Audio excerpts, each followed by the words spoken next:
Hello అండి, అందరికీ నమస్కారం. వెల్కమ్ టు శ్రీ విద్యా టాక్స్. ఈ ఎండల్లో మనం చల్లగా ఉండే టమాటో పెరుగు పచ్చడి చేసేసుకుందాం. ఒక లుక్ వేసేసేయండి. దీనికి కావాల్సిన సామాన్లు: పోపు దినుసులు, మిర్చి, కరివేపాకు, కొత్తిమీర ఈ విధంగా రెడీగా కడిగి పెట్టేసేసుకొని శుభ్రంగాను అన్నీ ఒకదాని తర్వాత ఒకటి వేసేసి మూకుడులో వేయించేసుకోవాలి. చక్కగా ఎక్కువ కొత్తిమీర, ఎక్కువ కరివేపాకు యూజ్ చేయండి.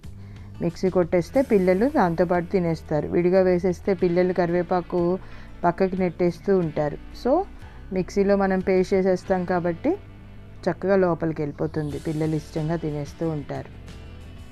ఈ విధంగా వేయించేసుకొని ఒక ప్లేట్లోకి తీసుకొని చల్లారి పెట్టుకోవాలి. ఈ మిశ్రమాన్ని అంతా కూడాను చల్లారిన తర్వాత మెత్తగా మిక్సీ వేసుకుంటాం అన్నమాట. ఇప్పుడు ఇదే మూకుడులో ఒక 7 to 8 టమాటోస్ కడిగి పెట్టేసుకొని శుభ్రంగా, ఇంకా నూనె ఏం అవసరం లేదండి, జస్ట్ దాని మీద కొంచెం సాల్ట్ వేసేసి మూత పెట్టేసేసి మగ్గనిచ్చేస్తే ఒక 5 minutes మగ్గిపోతుందండి. టమాటోస్ మగ్గిన తర్వాత స్టవ్ ఆఫ్ చేసేసేయాలి. టమాటోస్ కూడా చల్లారిపోతాయి.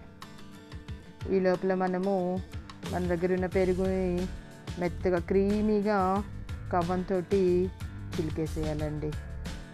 Creamy structure వచ్చేయాలన్నమాట. ఈ లోపల చల్లారిపోయాను కదా, ఈ పోపు సామాన్ అంతా కూడా మనము మిక్సీలోకి వేసుకోవాలి.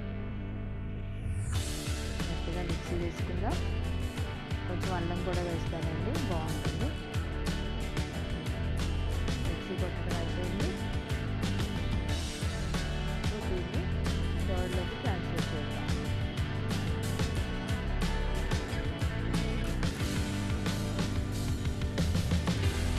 టమాటోస్ కూడా చల్లారిపోయాయి కదా, ఈ టమాటో మిశ్రమాన్ని కూడా కర్డ్లోకి ట్రాన్స్ఫర్ చేసేసి మొత్తం బాగా ఒకసారి అటు ఇటు మిక్స్ చేసేస్తే టమాటో పెరుగు పచ్చడి రెడీ అయిపోయింది.